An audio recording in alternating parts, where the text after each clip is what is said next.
Now, the WGAL News 8 Storm Team forecast with meteorologist TJ Springer. And got to happen in the place where dreams come true. What a sweet story. Here at home, we are expecting some changes over the next 24 hours. Thanks to our next storm system, we can see Super Doppler 8 a little more active out there than what we saw earlier on today, as we have two different areas of low pressure, really. We have one that's developing to our south and east. We have an area of upper level low pressure that is spinning out to our north and west. And then we had a weak area of low pressure that is kind of allowing what is developing in the Commonwealth and across the valley right now to move eastbound. That disturbance is bringing us some light rain and light snow.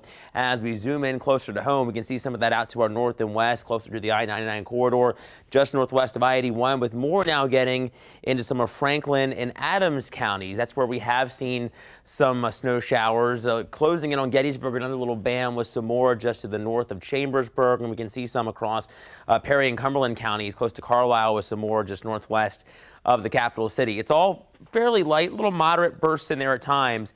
Something we'll be keeping tabs on overnight for sure. Streets look a little bit wet in Lincoln Square in Gettysburg at the moment. Likely have seen some light rain or some light snow mixed with some of those showers, and that's what we're going to see throughout the remainder of the night as the secondary low down to our south becomes the main low, the parent low, so to speak, as we head into our day tomorrow. Temperatures are still above freezing for most of us. State College, that's an exception.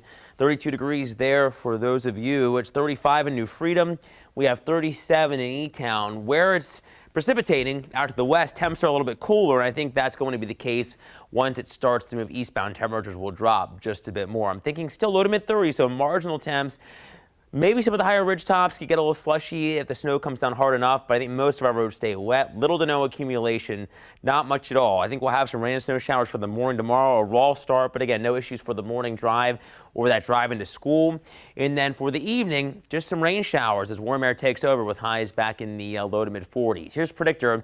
As we progress through the wee hours of our Monday, we're seeing that rain-snow mixture, snow to the north, more rain to the south and east. And really, it's light to moderate, nothing terribly heavy, not raining or snowing throughout the entirety of the night either. Still kind of showery, if you will. As we head through breakfast time, we can see still some lingering precipitation. Lunchtime, I think most of us are seeing lighter showers, and that's going to be the case, hit or miss showers for the afternoon as well. In terms of snowfall accumulation, I mentioned not much, but farther north and east you trek, that's where you can see a little bit more. But I think most of us really a coating to an inch at best, and even that's pretty generous. I think most of the valley not going to see much of anything. But the wind is the bigger story behind the system. As we get a really tight pressure gradient, we could have wind gusts close to 50 miles per hour as we head into Tuesday. And with that wind coming in from the northwest, wind chills likely only in the 20s and 30s as highs struggle to make it even to 40. So it's going to be a bitter day, a wintry day, but I think a drier day.